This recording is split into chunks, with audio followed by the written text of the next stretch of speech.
my. Goodness gracious me. My old friend Sean Hannity is going to be going through some things. He's been on this show. He has been on the show. He's the only person that may end up in prison for the insurrection that's been on this show. Wow. That's fantastic. Well, hey, that'll be a Patreon level that'll pay for these repairs over the holidays. The Sean Hannity interview. All right. Wow.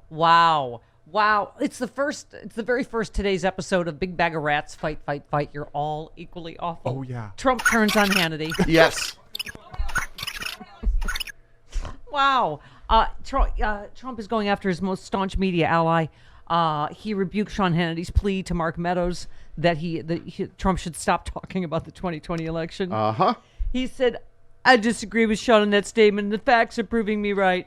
Computer says no. No, they're not. Facts are proving you completely He's Captain Ahab. wrong.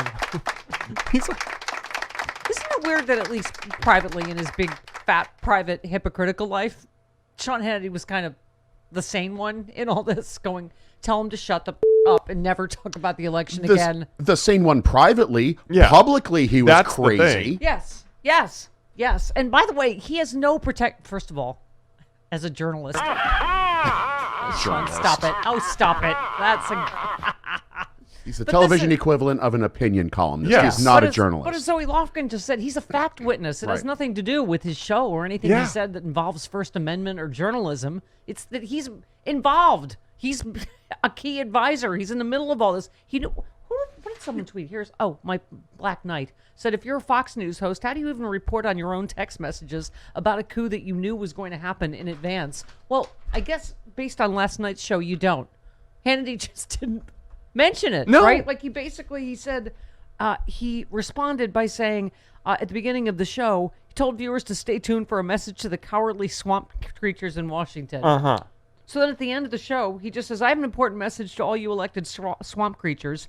Your willing accomplices, your press secretaries in the media mob.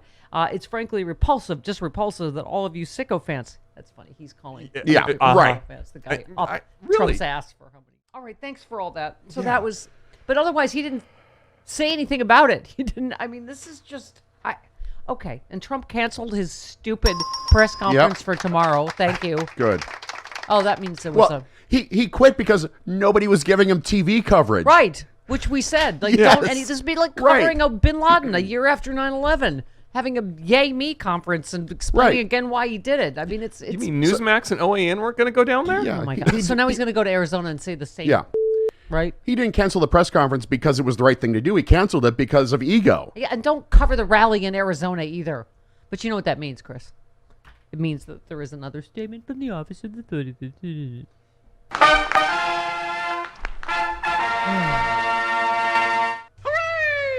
Okay. Did it have anything to do, you think, with the Hannity tech story? Just coming right up? after. He It just canceled seemed like right after right. that. Wow. Seems like, yeah. Maybe he didn't want questions. Yes.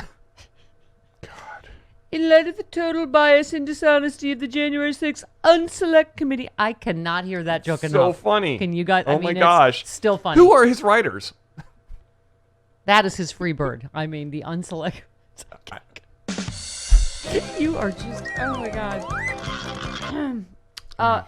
Two failed Republicans and the fake news media. He went on to mention Adam Shifty Schiff, crazy Nancy Pelosi. Tried to blame Pelosi for not doing enough to stop his supporters from rioting, because of course that was her fault. Yes.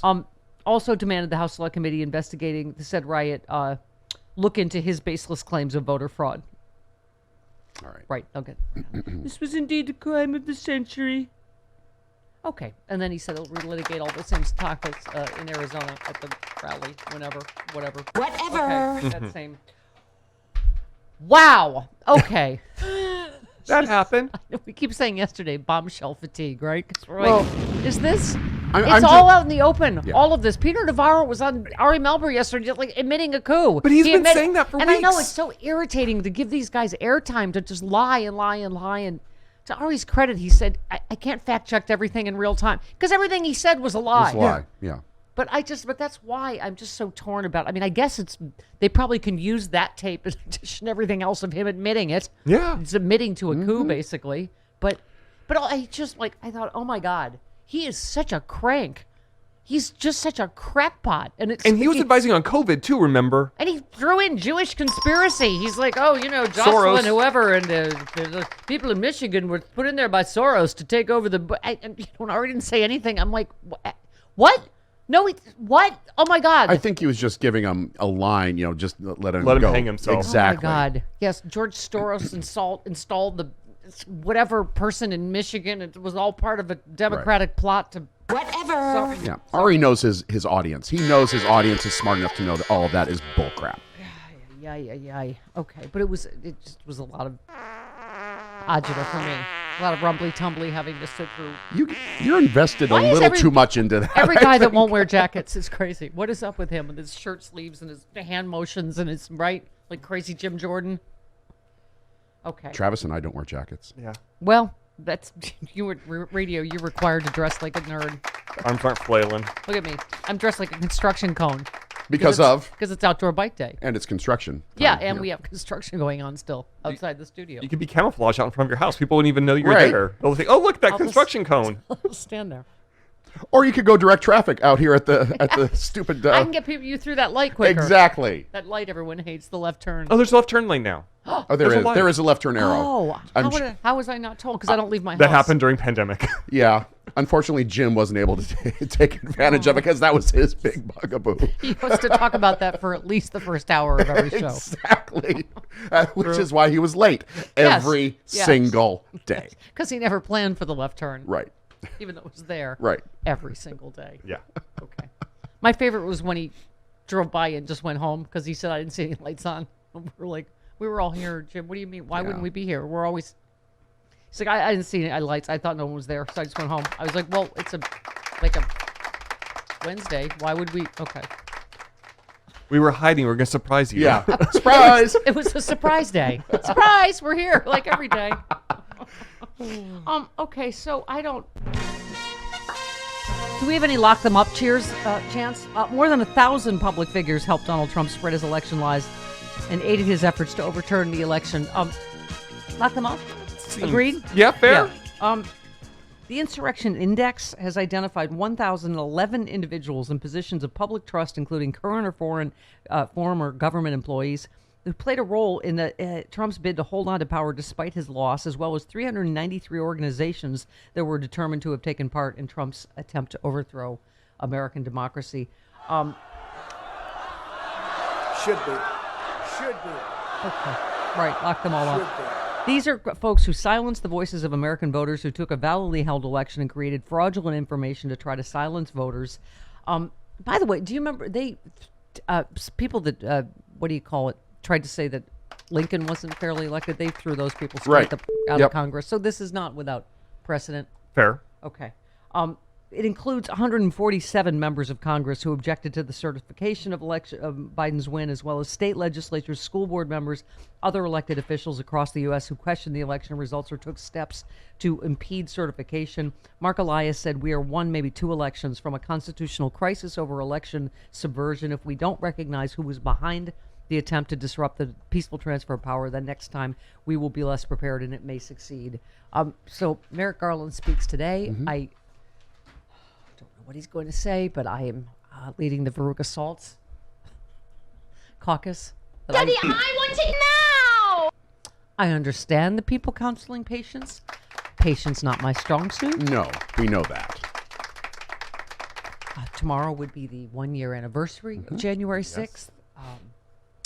Yes, I would like it now. I feel like there's a future senator in Arizona that might be more of your persuasion, that might turn you on a little bit with the way he's talking about Merrick Garland. Oh, Ruben Gallego, future Senator Ruben Gallego, who will be replacing future Fashion Bug employee Kirsten Sinema. Yeah. Should be at Forever 21. Did you see At the Joe Galleria. Manchin on the filibuster again yesterday? They're looking for options. He reminds me of that. What was the reality show with Anna Nicole Smith?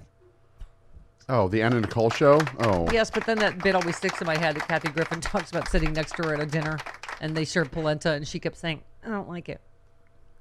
She kept saying, "What is it?" And Kathy's like, "It's polenta." She's like, "I don't like it. I don't want it." That's what Joe Manchin says about can you filibuster. not like Filibuster polenta? changes, Yeah. right? It's just, I don't like it. I don't want it. Polenta's good. Yeah, polenta's really good. Can't take it up with her now. Yeah, well, she's okay. muerta. How does Mitch McConnell get away with saying things like this in public? Where is this? Give me 9, please. Okay. Yes. Hypocrisy is not unheard of in politics. No, it's not from you. But about half the current members of the Democratic Party, when Donald Trump was president and we were in the majority, believed that the legislative filibuster was the essence of the Senate. So I guess where you stand depends upon where you sit. And we anticipate, based on what the majority leader said, he's going to try to break the Senate, break the legislative filibuster, to make some kind of narrow exception. There is no such thing as a narrow exception. Really? No such thing as a narrow exception. No. This is genuine radicalism, he went on to say. Yes. No such thing as a... However, Chris Hayes points out one of the very first things McConnell himself did in 2017 was to create a narrow exception to the filibuster that allowed Republicans to confirm a Supreme Court justice with a simple majority vote, unless you don't count that giant ball of hypocrisy. For a lifetime appointment. Thank you. Ari Berman said it's amazing to hear Mitch McConnell criticize Democrats for trying to change Senate rules to pass voting rights legislation when he invented a non-existent rule to block Merrick Garland 8 months before an election and then killed the filibuster to confirm Amy Coney Barrett 8 days before an election. Yeah. You are a giant. Wheel Yes. of right-wing hypocrites. No such thing as a narrow exception. He does like a narrow piece of lettuce though, because it goes in his mouth easier. Yes.